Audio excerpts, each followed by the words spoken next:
You're listening to the Never Heard of It podcast, a Night Shift Radio original. Every week we bring you the good, the bad, the weird, and lesser known streaming movies. Hit subscribe for new episodes every Thursday and Sunday. So it's hard to tell on our respective cameras, but yeah, we've got a bit of a lighting theme going on today. And so I joined the call. Yeah, so we tried to match our, for those of you watching on YouTube, if you're listening and you were like, oh, I really want to see their pretty faces, youtube.com/@nightshiftmg. You can watch our bonus Thursday episodes live on YouTube. Yeah. But we tried to match our lights to be green because we are reviewing a Hulu movie. Yeah. This coming Sunday, we're reviewing the movie Rosalind as we kick off our month of unconventional love stories. And I don't know exactly what it is. As I was scrolling around looking for this film today, I was trying to see if there was some sort of visual cue that I could pick up on that explains it. But I feel so much more drawn to Hulu's interface and the types of films that they stream typically when I'm looking for movie night. And I don't know if it's just that they get lucky and catch a lot of the types of films that I like, or if there is something specific about their interface. I love how it's these big colorful blocks with the posters and a little description and stuff like that. I like that interface for scrolling through and picking something. But I don't know if it is a matter of the selection or if it is a matter of psychology.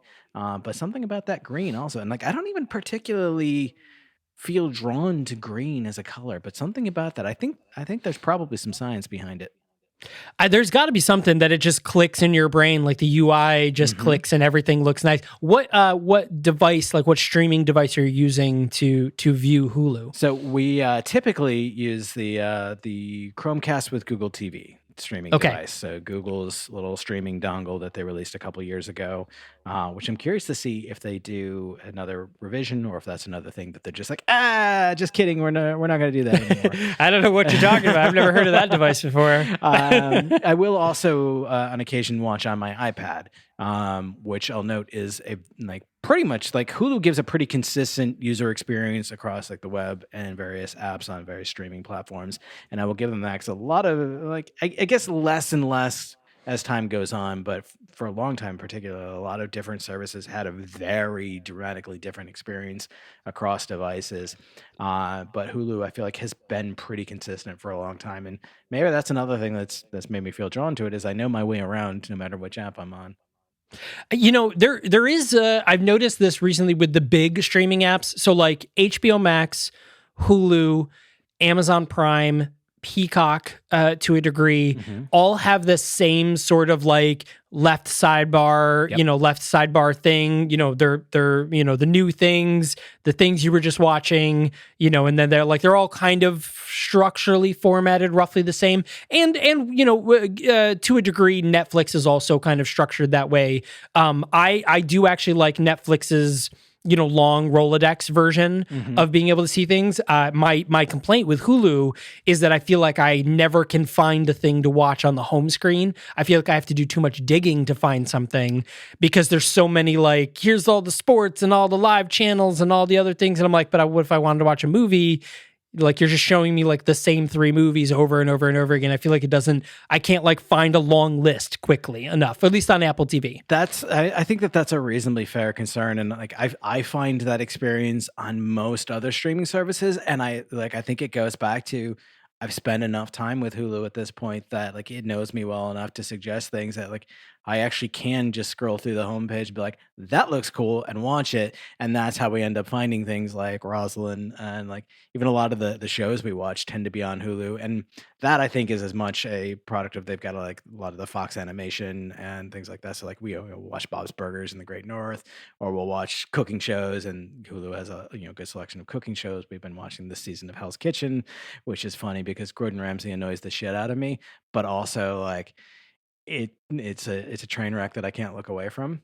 I will. He plays his character well. Yeah, he does. He really does, and it is a character because You watch him on any like American cooking show featuring Gordon Ramsay, and he's that hard ass. He's swearing and yelling at you all the time, and like you feel like he's gonna blow a vein in his forehead at any moment.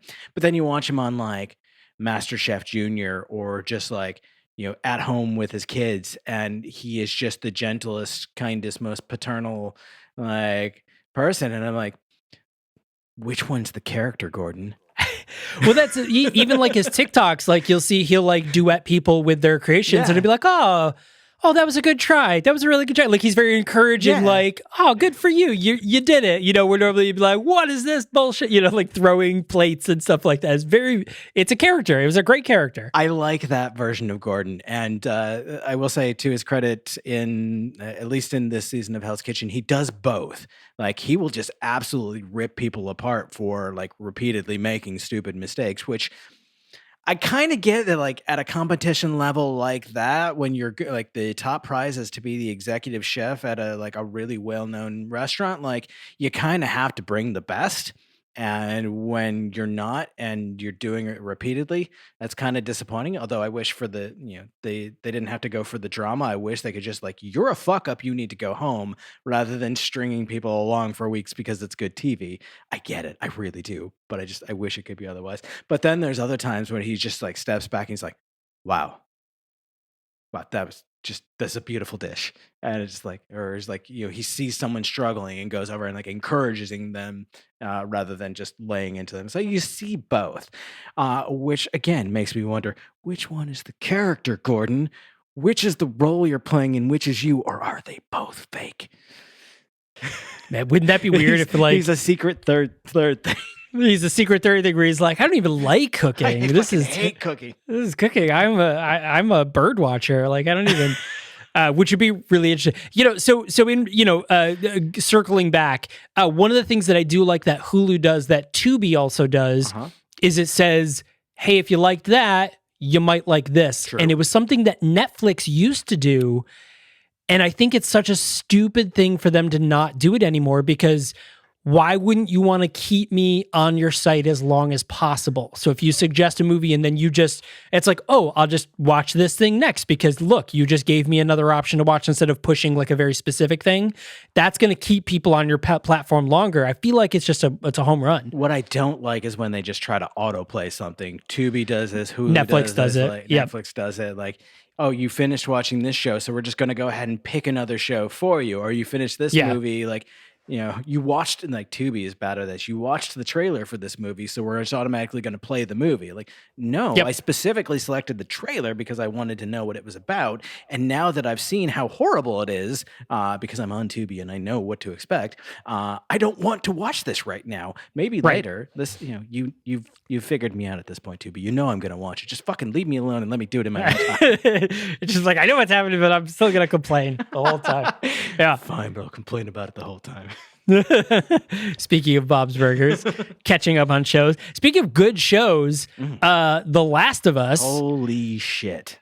So for those of you guys listening, episode 3 is already out, but we are recording this the day that episode 3 comes out. So we can only talk about the first 2 episodes. So I mean, first off, we can't even begin to start talking about this without already acknowledging this show was one of the largest premieres for HBO Max. It went up like 22% watch viewership between episode 1 and episode 2, which is typically, it goes the other way. Typically it drops in viewership after an episode. But this one went up by an absurd amount, and it's already been renewed for season 2.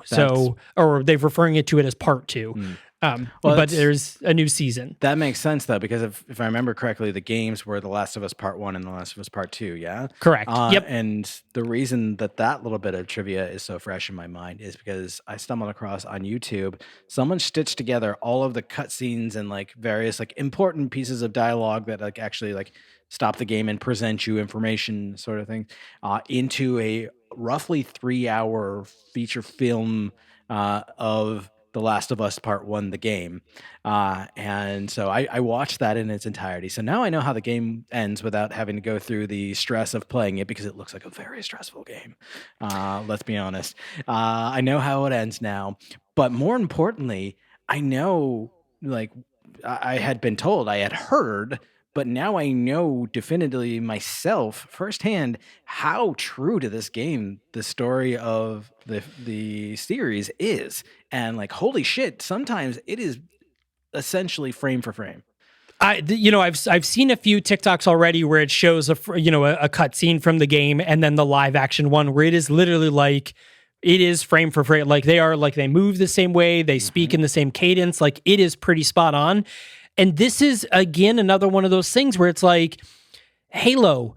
This is what you should have done the first. Like you should have just watched the cutscenes of fucking Halo and then just made that a movie, and everybody would have. Nobody would have shit on Halo. Everyone would have been like, "Yes, that's exactly what I wanted." Mass Effect. If you're going to make a Mass Effect movie or TV series, literally just do that. Seriously. I know it feels like you can't. I'm sure there's probably some logistics or reasoning behind it, but trust me, man, you want to win over the fans, frame for frame, and you will win them over. I always wonder if it's like one or the other or a combination of both of like, pressure from studio execs who don't know what they're doing, but like, you got to spice this up. You got to make it more interesting, or like writers who are like, I want to write my own thing. Like I can do this, or both. It's probably both if we're being honest.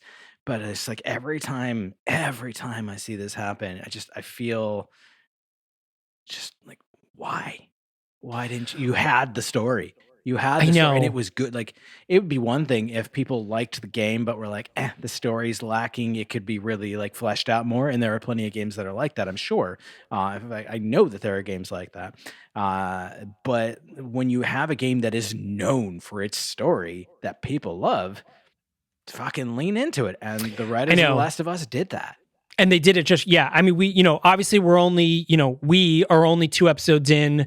The world at this point is 3 episodes in. So maybe there's going to be some variations. I know that they've mentioned that there are a couple of things that they had to change just for a matter of logistics. Yeah. Like as an example, in the game, it is air transmitted. So they're wearing face masks the entire time. But I'm sorry, you don't put Pedro Pascal in your thing and then cover up his face the whole time. Oh, no. And I know that everyone's going to be like, but the Mandalorian, blah, blah, blah. Like, yes, I know, but then versus now, you don't do that. Yeah. So I get it. Just think about how much better the Mandalorian would have been if he wasn't wearing that stupid armor the whole time. I don't actually know that. I just hadn't watched it, but like, it's Pedro Pascal. He's the internet's daddy. Yes. I mean, and, spoiler for Mandalorian, it's 3 seasons in, but this now. But we do see him out of the armor once, and it's a huge deal because they're never supposed to take the armor off. So it's a huge deal. But, and like, The Last of Us. Even in just the first couple of episodes, like I noticed some things that they changed, but they changed it in a way that I think was true to the spirit of the story of the game, but actually expanded it out into something that was interesting to watch. Like there's a lot of stuff, a lot of the action that happens in the game. You can, when someone does these splice together, if they do it well, they'll skip all of the like manual user controlled stuff. So like you come into a big action sequence where they're going to be like running around dodging and shooting 300 times to kill one enemy. That's not interesting to watch as a film, so they cut that out. So you go from like the action starts to the action resolves, and so you miss a lot. Obviously for the film or for the series, they want to put some of that action back in. You have to invent that. You have to write what happens. That's fine. A lot of like some of the introduction of characters, like the Fireflies in the beginning, is done in a more interesting way because in the game it's about moving you on through the action to get to like the next fight sequence. Whereas in the series, you want to care about who these characters are and why they're getting to where they're going. So some of that stuff changes. But again, as far as I've been able to tell so far, any changes that are made are done from a sense of like understanding the point of the story and not just fundamentally changing who the characters are or what their goals are. It doesn't feel like fan fiction. Exactly. It feels true to the story, which I think is great. And again, I use Halo as an example because it was another video game one. Resident Evil, the TV series, is another great example where like you have great source material. It's right there. And you went off and tried to do this weird fan fiction thing and people didn't like it. And we have enough examples so far of that people don't like that, so stop doing that. It's true. It's true. People really don't like it. and like it's one of those things where like you sure there's a certain level of like Steve Jobs type, like I'm gonna tell people what they want. They don't really know versus like no, they've been telling you for years what they actually want and have been giving you concrete examples of what they didn't want and were given. Right. At this Just point, just fucking listen. just connect the dots. Yeah. So The Last of Us is available on HBO Max. If you haven't watched the show so far, and if you loved the game, what are you doing? Sign up for HBO Max, watch the show. You can watch the first episode actually for free on HBO Max's YouTube, and also via an HBO Max. You just download the app and you can watch that for free without having to pay for a subscription.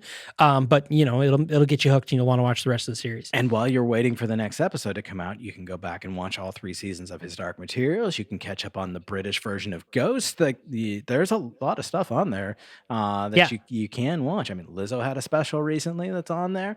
That honestly, the biggest problem that I have with the current era of streaming television is that there are too many choices. There is. Another great thing on HBO is all of Doctor Who for now. Yeah, but that'll soon be changed to Disney Plus later this year. Well, so that'll make my life a little easier, I guess. Yeah. When I no longer need HBO Max for either The Last of Us or His Dark Materials, because His Dark Materials has ended and The Last of Us will be done eventually. It will in the next couple of months, like 2 months. I can at least get my Doctor Who. Disney. Doctor Who has that Disney Plus money now, or that Disney money. It's gonna be gonna be pretty wild. So one of the speaking of wild, I think one of the wildest things about the overwhelming amount of choices that we have in streaming television. There's all of these new like original shows coming out, but every now and then you decide to take a trip back in time and watch something. And Ellen and I decided the other night to pick up back in 2003 a show that neither one of us ever watched, but was very well known. Does not fit the never heard of it category, and that's One Tree Hill. Oh my God. So I worked at the WB when One Tree Hill came out. So I was in it. Like that was like I was working in the promotion department. I was a producer. Yeah. And that's where I worked. And so One Tree Hill, like all those shows, the OC, all of them. So I learned we've only watched one episode. We watched the pilot, and that was enough to learn that apparently this is a show about people who think that high school basketball is the most important thing in the world, and that's hilarious to me. So like that alone is enough to keep me watching what I'm sure is going to be a terrible show. Let's be honest with ourselves. Even if you loved it in 2003, let's be honest, it's pretty bad. But I'm hooked now. So I also think that if I remember correctly, because this was an era where the CW, WB, whatever, it was well known for their soundtracks. Oh yeah, I mean One Tree Hill soundtrack was huge. I am fairly certain that One Tree Hill was the show that a random episode had a Longston song in. That's interesting. There was one of the WB shows that we found out like after the fact, like it had already aired, and people were like, "Your song was in this show." And we're like, "Cool, I'm glad somebody told us," because we didn't own the publishing rights at that time. So like so that means that you watched One Tree Hill on whatever you're watching it on. I think it's and Hulu. That means so you're watching it on Hulu. That means at the end of this month or next month, when the royalty checks come in, somebody is going to get a 10-cent royalty check for your song airing in One Tree Hill. So they're going to be like, "Oh, cool, yeah." I hope you're happy, Derek. I was kidding. I love you, Derek. Derek does not listen to this podcast. God damn it, Derek. But yeah, we didn't own the publishing rights, so like things like that would happen every now and then. Like I think we've talked about it on this show before too. There was a snowboarding game on Xbox that wasn't SSX. Wasn't SSX Tricky. That was the story I remember hearing. Tricky was a big deal, and like Joshua and I were into that game. But there was another snowboarding game from that era that also leaned into just grabbing a bunch of like cool indie stuff for the soundtrack, because that was a thing that games were doing heavily a lot at the time. I mean, Tony Hawk was the the most well known example, I think. But yeah, we just found out one day, like, hey, yeah, your song is in this snowboarding game. We're like, cool. Or like the time that someone was like, hey, you need to check out the credits for this movie Kids in America, and like wouldn't tell me why. And I was like scrolling through the credits, like, what is important about this? And like, oh, that's my song. And it was just shit like that. We would just find out from other people. And like part of that is like, oh, that's really frustrating. I wish I'd known or wish I had like any kind of say in this whatsoever. And part of it's just like, oh, that's fucking cool. And then moved on with my life. Well, isn't that neat? Yeah. Yeah, I mean that's how those stuff is. So One Tree Hill, Yeah, all right, One Tree Hill. yeah, So, that brings me back to all that era. Oh man, like One Tree Hill, the OC, 20 I'm years trying to ago, think, dude. Riverwood. What was the one? Riverdale? No, not Riverdale. It was It was another one that was in that same sort of like Riverwood or something like that, or Everwood or something. I think it was Everwood. But it was another one of those shows that happened to rage around the same time as the OC. And I think it's hilarious that like 10 minutes into the pilot of One Tree Hill, where they're already establishing then like what's his name? Luke. Will Lucas fall in love with his best friend or his brother's girlfriend, like that triangle. When they're establishing it, they already make a Dawson's Creek joke. Oh yeah, because that all spawned off of Dawson's Creek. Yeah, it was Everwood, by the way, which was written by created by Greg Berlanti, who more recently is famous because he is the showrunner and creator of all of the CWDC shows like The Flash, Arrow. Legend of Tomorrow, Supergirl, like he did all of the DC Arrowverse shows. Oh, that's right. Everwood was what if Hallmark holiday movie were a TV series? And just kept happening. Yeah. What if Hallmark holiday movie, but kept happening? Oh, yeah. A widowed brain surgeon from Manhattan moves his 2 children to small mountain town of Everwood, Colorado. Like, if that's not a fucking Hallmark Christmas movie, I don't know what is. Right. Oh, yeah. It was wild, but also people in that movie or in that series, Chris Pratt was in Everwood. Of course he was. Yeah, that was one of his bigger shows at the time. This is 2002 to 2006. So Bright Abbott, what a name. Yeah, Bright Abbott. So speaking of the great shows, this one actually is very interesting. So this is a brand new show, came out on Peacock, and we're coming off the hype of the Knives Out sequel. True. We're coming off the hype of that. Rian Johnson has a brand new show on Peacock, which stars Natasha Lyonne and is called Poker Face. You know what I think is hilarious is you and I were talking about this just like literally like 2 days ago. We were writing, and you're like, "Oh, you should check this out." And if I remember correctly, you described it to me as basically like it's Columbo but with Natasha Lyonne. I was like, "Well, that sounds awesome."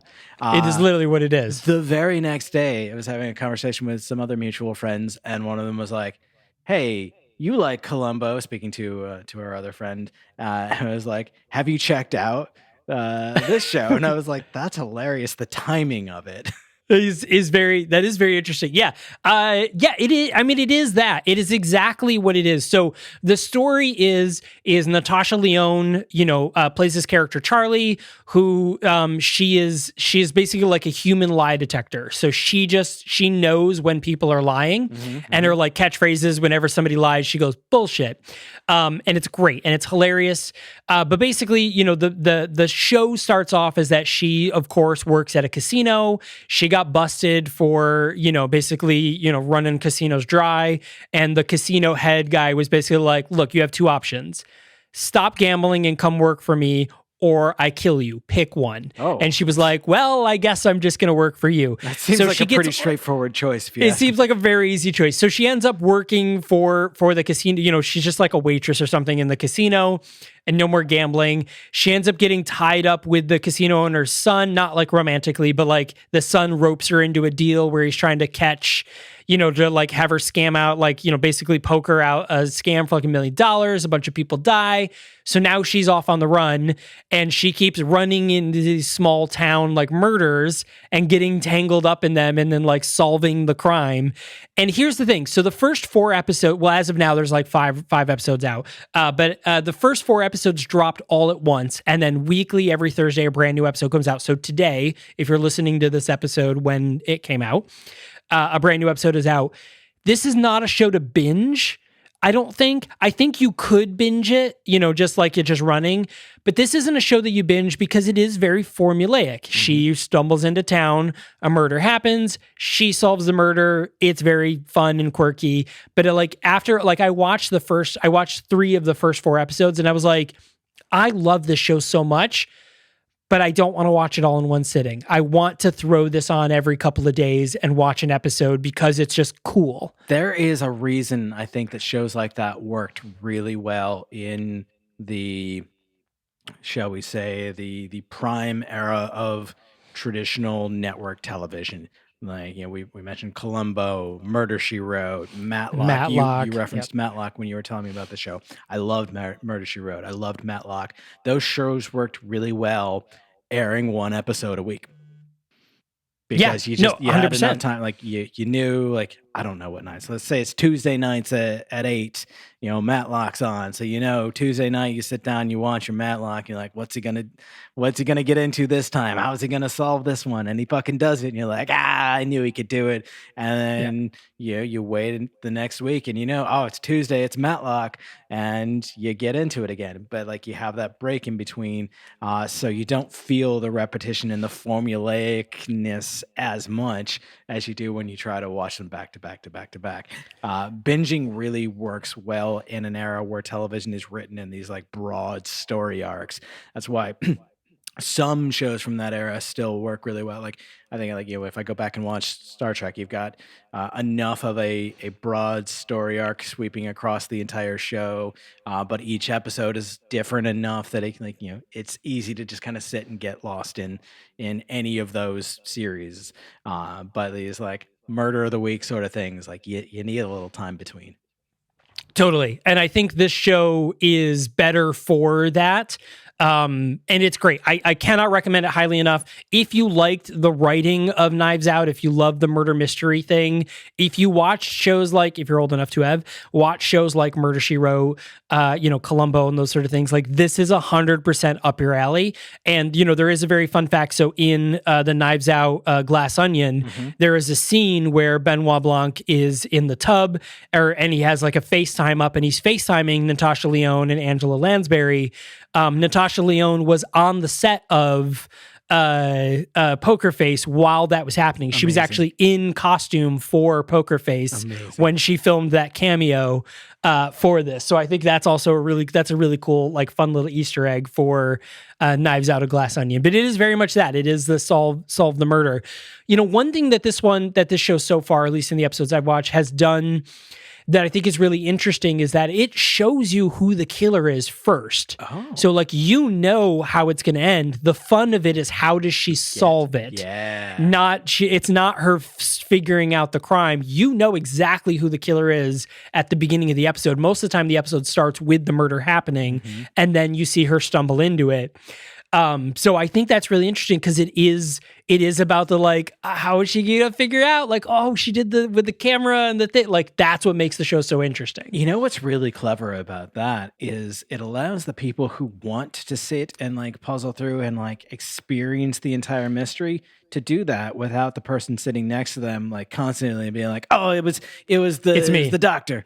It was the guy, the celebrity, like SVU was so famous because every time SVU would air and it would say like guest starring blah. And I'm like, well, they're the killer. Yeah. Like, there you go. They're either the killer or the lawyer. Yeah. It was one or the other. Like, so like you knew right off the bat. Right. So like every SVU episode, every time I recognized a name in the credits that wasn't one of the regulars, I was like, well, that's the killer. Yeah. I love a good whodunit, but there are some people who feel that they are so good at it that they can't help themselves. It's me. I know. I am the person that knows I know the ending of it. Oh, I always am like, that's who did it. You know, I got to the point where I started writing it down in a notes app. yeah. And then at the end of the movie, I just pull up the notes app and be like, see, I knew who it is because I stop. I don't want to ruin things for people. And like I'm saying this from my high horse here, but like it's me sometimes too. Like I try not to, but like I can't help myself sometimes. I'm like, I know what's gonna happen, and I say it out loud, and like I try to stop myself. Like, no, just fucking watch the movie, Brie. Because I'll do that to Ellen. Like she'll be like, oh, I bet it's like so and so. Be like, watch the movie, and then I'll do it. Like, God damn it, watch the movie. But it's those of us who grew up on like Encyclopedia Brown and like Hardy Boys, Nancy Drew, or going back even further, like I like huge Sherlock Holmes fan. So like that, the whodunit mysteries are deeply ingrained in our cultural psyche. I mean, you know, obviously like Knives Out is a nod to like Agatha Christie, and like that there's literally entire sections of bookstores and libraries dedicated to humanity's love of mystery in literature, and so like it's hard to really be mad at anyone for wanting to figure it out, but just, you know, shut up and watch the movie. And you know, the whole thing about that is it's an ADHD thing actually, because it's your brain is constantly tries to figure out patterns. Yeah, it's true. And because you're always looking for the pattern, that's why you're always able to solve the crime from the beginning, because you recognize the patterns. That's an ADHD thing. That's a neurodivergent thing. So yeah, there you go. Hey. Somebody just found out they were ADHD, but by listening to this podcast, wait, I do that. Wait, I do that. So, oh no. Let me ask you this though, because this is something that I've experienced. Do you find it satisfying or frustrating / infuriating when you're wrong? Like when you're like, it's got to be this, and at the end, like they totally like throw you for a loop. It depends. So a perfect example is Glass Onion. Glass Onion maybe be like, oh my God, I did not see, like I guessed some of it, but there were some parts where I was like, oh, I didn't know it was that. That was a really great example of like, I was pleasantly surprised because it was written well. Other times I'm annoyed because I'm like, you wrote it wrong. Like you wrote it wrong. Like you set me up. It's not like, you pulled a fast one on me. It was like, no, you didn't write it correctly. Yeah. Like you wrote it poorly and you had the wrong ending. You have the wrong ending because you basically wrote your ending. You wrote your whole movie being like, it's this one, they're the bad guy, and then you're like, and then at the very end, I'm gonna throw you for a loop and write this other person. That's bad writing. I'm glad that you make that distinction, because that is like, it's honestly true that there are some where they just do such a good job of misdirection that you are thinking in one direction and the story's going the other way. And there's others where it's just like, no, like, but no, like, there's no other way that this could. How are you? No, this is not right. This is not right. So, like, I agree with you on that. So I'm glad that you made that distinction. So there it is, everyone. For all of the cool things we just listened to, you know, The Last of Us, One Tree Hill. You know, hey, what was your favorite episode of One Tree Hill? Let us know. Comment down in that YouTube section. What's your favorite band you discovered from the soundtrack in the 2000s? From that, man, there were some bangers. So there's that, you know, Last of Us, obviously huge show, and Poker Face streaming on Peacock. A lot of cool things. And of course, our brand new episode is coming out this Sunday where we're talking about the movie Rosalind, which is streaming now on Hulu. So if you are the type of person that watches the movies before we review them, that is where you can watch it. And then you tune into our episode on Sunday. So hit that subscribe button either on YouTube or on your podcast player of choice. Drop a rating and review, or smash that like button, leave a comment. Either one of those, all of those things, it's how we get discovered by more people, and that's how eventually people suggest other really crazy movies for us to watch. And we would love that. We want to watch the movies that you guys think we should be watching. It's true. So there it is, everyone. Thanks a lot for joining us, and we will see you on Sunday. Yay.